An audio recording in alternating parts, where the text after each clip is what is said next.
Says, hey babe, take a walk on the wild side. Said, regarding Lulu. We were trying to figure out what to call Lou Reed fans. Somebody had suggested something that has boiled down to lewds. About lewds. Still convinced it's more dudes than chicks. How about I could be wrong. lewd dudes? Lewd dudes. Lewd dudes. Dudes on lewds. That kind of sums it up, right? I think that's really it. But hey, welcome everyone. Whether you listen to Metallica, whether you listen to Lou Reed, whether you listen to neither of those and just kind of stumbled upon us, but welcome. This is regarding Lulu, the only podcast on the Deep Dive Podcast Network that I know of right now that is dissecting the album Lulu by Lou Reed and Metallica, released in 2011. When it was released, it was widely panned by fans and critics alike. Was that derision deserved? We're here to find out. We're listening track by track, going back. I'm Chaz Charles, co-host, along with Greg Wolfie Wolf. Want to say hello? Hey, Chaz. Yeah, great to be back on the podcast for episode 3. Very excited. Wolfie, I am excited as well. It's been a big week, but together we're going to be going to track number 3. It's been a huge week in the world of Lulu.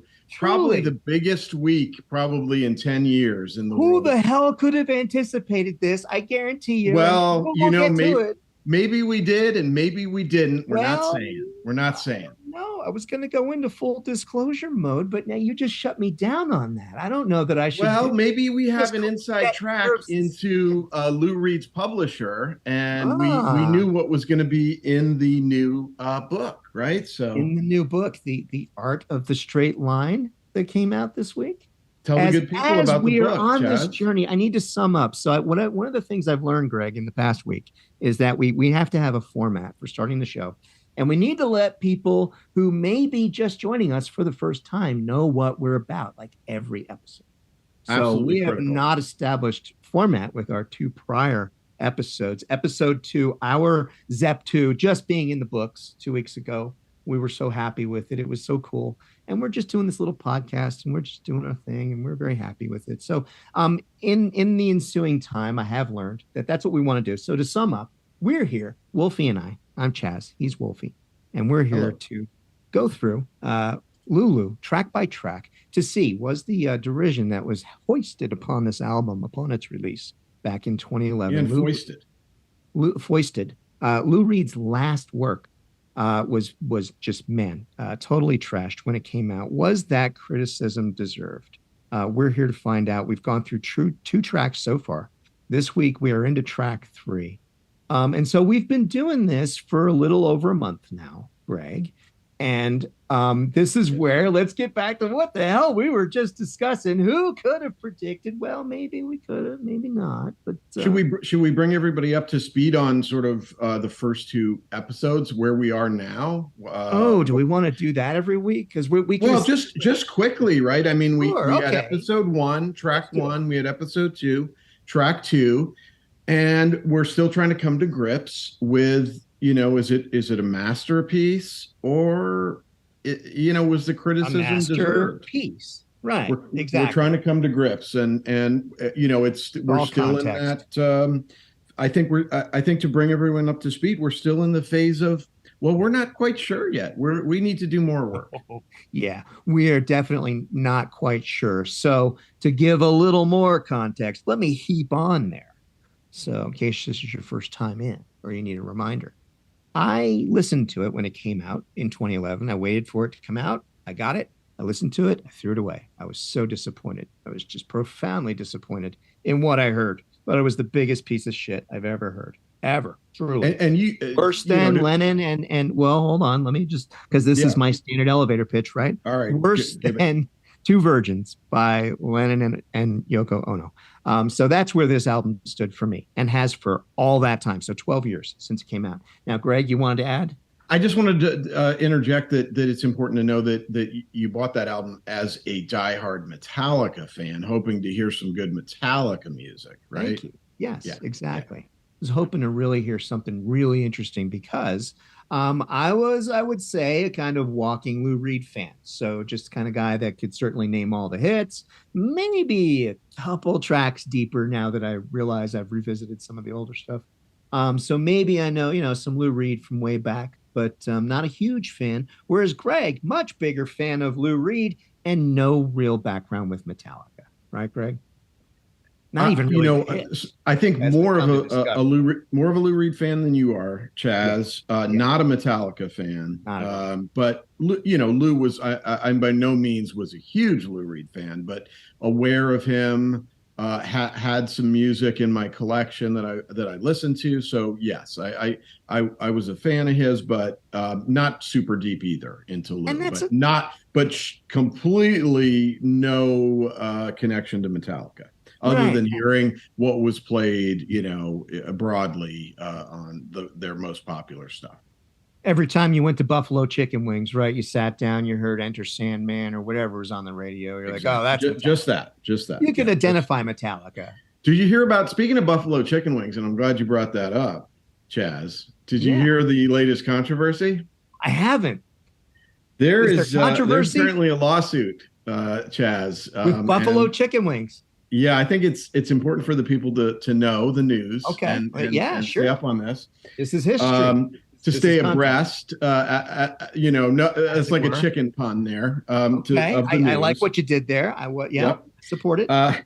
So what I read this week was that this gentleman filed a lawsuit because he said that it was like there was like a false advertising from Buffalo Chicken Wings.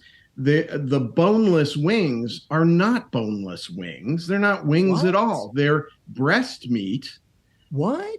Formed and sauced to be a buffalo chicken product, but it's then packed in a bag, vacuum sealed, and shipped off from like no. Well, warehouse? I mean, even at the restaurant, they don't like take a wing, remove the bones, and serve a boneless. Like you can go to a store or a restaurant and you can get like a boneless chicken thigh. And that's always wondered what those boneless chicken farms look like, man. All these blob chickens they got no bones. Right. And so apparently Buffalo Wild Wings was not shopping at the boneless chicken farms.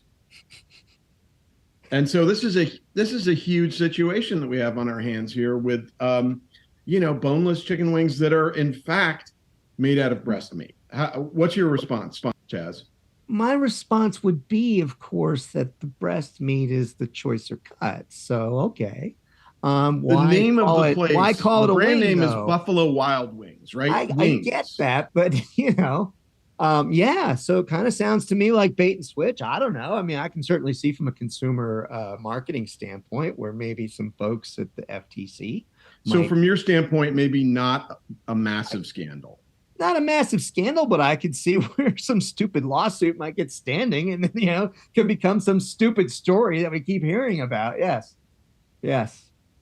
But wow. But it sounds like from your standpoint, the idea of a boneless wing made out of breast meat. Boneless chickens, dude. With a delicious buffalo sauce. The boneless chickens I'm still stuck on. Yes, but that's an appeal to you. That sounds appealing. It's actually not bad, right? To me, that's a bonus because that's like. I'm with you. Right? I think having like a quote unquote boneless chicken wing made out of breast meat with that delicious buffalo sauce. That's a fine thing to serve. That's what I want. I pay more for because it's not really made out of a wing. That's not a huge problem for me. I don't care. I don't even give a shit. I think you're on the money with. The quality is actually improved by it not being a wing meat.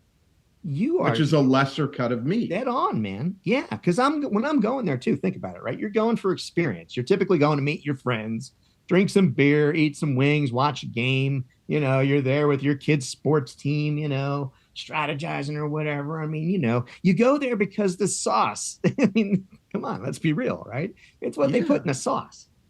You could put that shit on anything. Yeah, but if you want a wing with bone in it, you get that. Well, if you want something without bones, why not get a choice cut of meat? Well, you know what? I'm always looking for the choicest cut of meat. And, if I want to put a bone in that, then, I'm going to do that. And I'm going to do it down there with some I know sauce. that. I know that about I'm you. Mix it up and pump some blood. What's that? Our audience knows it about you as well now, apparently. Now, God, if I said too much, my inner dialogue has betrayed me yet again. Personal information. Nothing too revealing, but we digress. There's so much more to talk about, Greg. This is the thing. About the wings or a different. The buffalo wings was a real kind of digression. I don't think anyone expected. Do you think Lou was a fan of wings? I bet the boys in Metallica could slop down a couple plates. If I had to guess, I'd say the Metallica guys probably more so than Lou. Yeah. It's an excellent question. It needs to be delved into further, and we'll have to cover that maybe in the next episode. Yeah, I think we have to do a couple of hashtags when we post this one: Buffalo Wings, Metallica, Lou Reed. Maybe come up with some kind of smashed together hashtag and make that story happen. Yes. All right. Because there were so many other stories. We just want to make sure, from legal standpoint, our lawyers advised us, right? We take no stance on the validity of this lawsuit. We're merely reporting it as a news item. That's apparently, and it wasn't even in the script. You brought that up extemporaneously, and I think it worked out. You brought it up. You said Buffalo Wild Wings. I don't know why anymore, because it's been such a long time since you first brought it up, but you did bring it up. Yeah, I don't know, because it's certainly not that, you'd be sitting at Buffalo Wild Wings hearing Lulu in the background. That's why. Metallica. As mood music. Why? No. It's Metallica you'd be hearing, right? You'd definitely be hearing Metallica as you sat down at Buffalo Wild Wings, which is apparently something, as we've come to now find out, you've never done. Sat at Buffalo Wild Wings? Yeah. Am I right in that? I think that's correct. I don't think maybe once. No, I don't think so, man. No? I don't think so. Never. No, I don't think you've ever been at a Buffalo Wild Wings. Sherlock Holmes. I'm feeling like maybe I was once. Really? Okay. But I wouldn't swear to it. I do like chicken wings, though. I am a wings fan. If you were in Buffalo Wild Wings and you heard Metallica in the background, you would be like, "Oh, that's Metallica." If it caught your ear. Yeah. Beyond you paying attention to, whatever tournament you were watching on the big screens with your buds. Exactly. Do you remember what you might have been watching when you were there? When I might have been there? When you might have been there.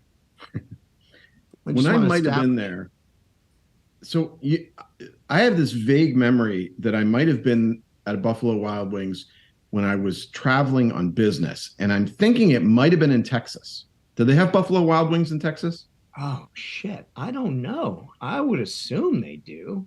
They're a national chain. But wherever I was, I think I was traveling for work, and I just had to get some food, and I just popped out of the hotel or whatever and went over to something close by. And I think I just got some food, sat at the bar and, hung out with my fellow road warriors, probably listening to Metallica, watching some games. Someplace in Austin or Fort Worth or Killeen? Maybe, yeah.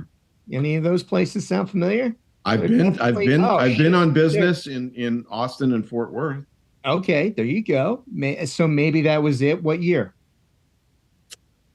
I'm going to say in the last 10 years.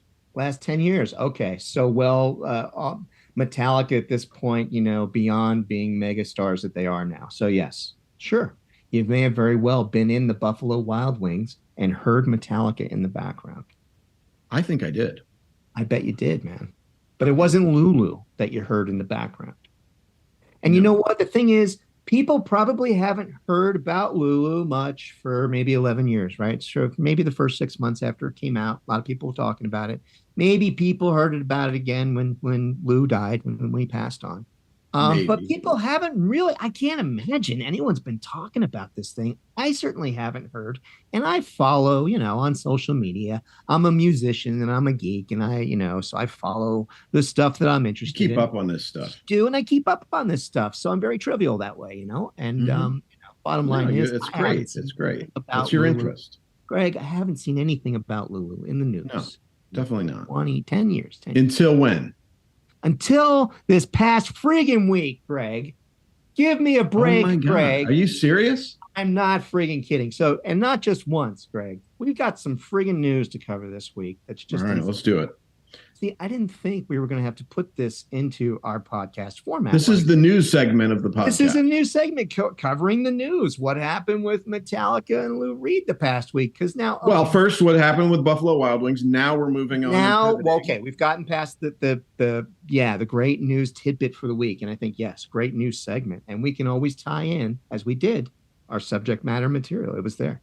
So, but now we're on to the actual news of the week, the outside news, which included something from Lou Reed and something, as we knew, from Metallica. So we did know that Metallica's new record was in the stages of coming out, right? As we as we started this podcast last week, we visited with the most recent track from the record that has yet to still be released. What's it called? It's called 72 Seasons. Yes, and it's coming out on April 14th. So we have, as we know, last week we debuted one of the tracks that they released. And so we knew that was coming out, but we didn't know that this week we would see a new track released from none other than Lou Reed. Unbelievable. Right? Who would have known? I had no idea Lou was releasing new music because Lou's been dead now for quite a while. Not only did Lou release, he's that good that even when he's dead, friggin' good, right? He's that good. Yep, and that's exactly it. He is so good. In fact, he has come back to give us a new track that he called "Open Invitation." That I gotta say, I actually dig it.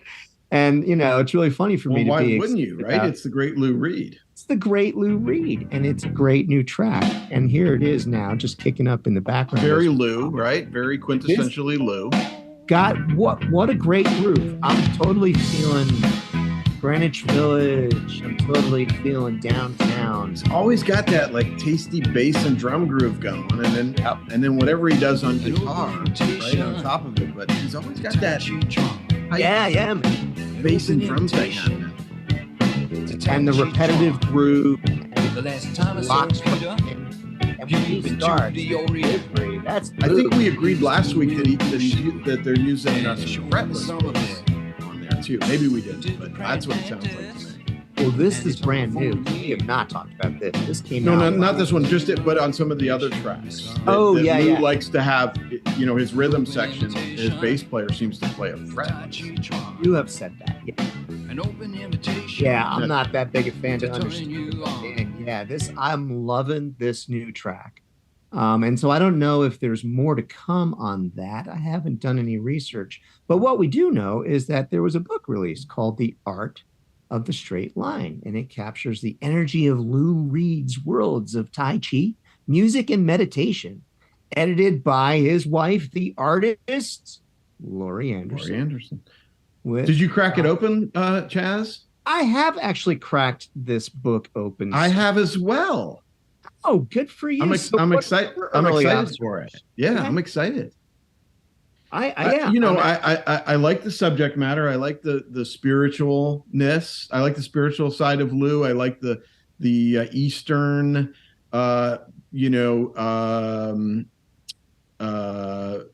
what's the term? It's like martial. I guess it's a martial art, right? Is that fair to say? Tai Chi? Yeah, Tai Chi absolutely is. And that's what, and this song, Open Invitation, almost seems to me like a Tai Chi meditation. Well, isn't that the lyric? It's an open invitation to Tai Chi, right? Tai Chi something, Chua or something. But yeah, that's all he's saying. Yeah. So I'm actually digging it.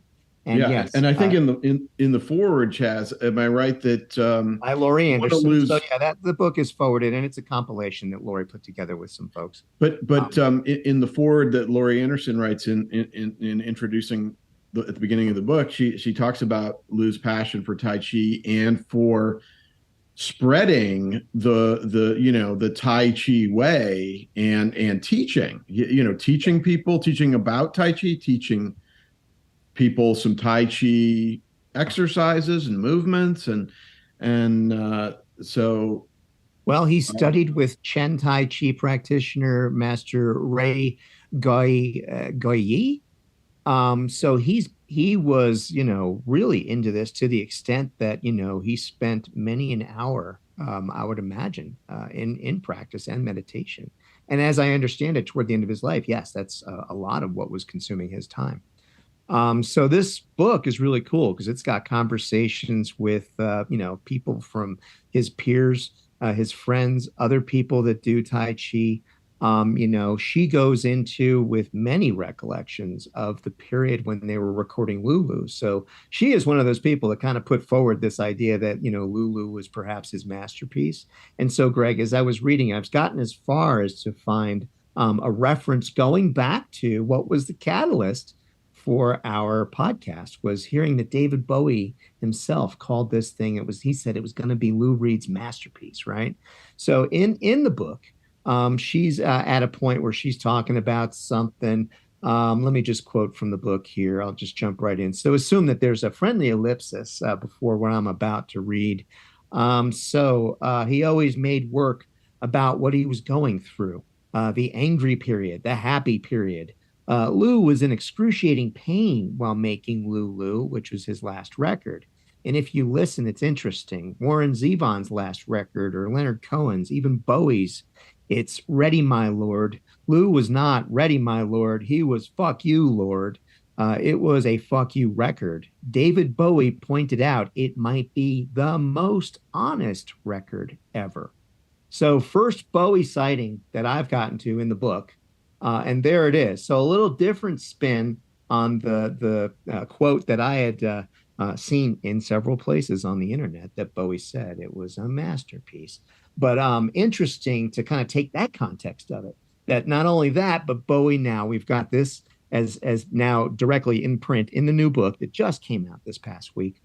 David Bowie pointed out it might be the most honest record ever. And now we know that Lou was in excruciating pain while making this record. So as well, right? I think as we saw this in the video, as we watched, he was tired. He had tears. Oh, that was another thing I saw somewhere along the line in the press for the book this week.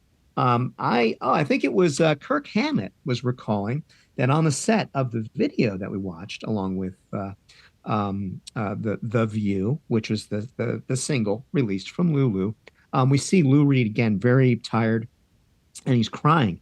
And Kirk made it a point of talking about in this interview that was real, and Lou just kind of burst into tears while they were all there together filming that and playing. So they were jamming and playing at the same time, as we thought from what we saw in the setup in the video. And again, if you haven't seen it for The View, I got to say, honestly, my takeaway from The View as a song, I walked away, I'm 50-50 now. Didn't like Brandenburg Gate. I like The View. So far, the work is stacked up to me 50-50. So there you go. My full disclosure on where am I at. That's where I'm at. But so now we know, though, he was going through a lot more than just maybe reacting emotionally to the music or what's going on there, right? And that, in fact, what else I saw somewhere was that was not out of character for Lou to be that emotional when he was recording. Ah, interesting. Yeah. But I think that adds a real important perspective that we did not have on the first two tracks and the first two episodes of the podcast, to know that Lou Reed was in such pain physically. He decided to make a fuck you record when he was making the record. And it's interesting that they brought up Warren Zevon, who had lung cancer, right? Yeah, he had cancer. And I have his final album, and you can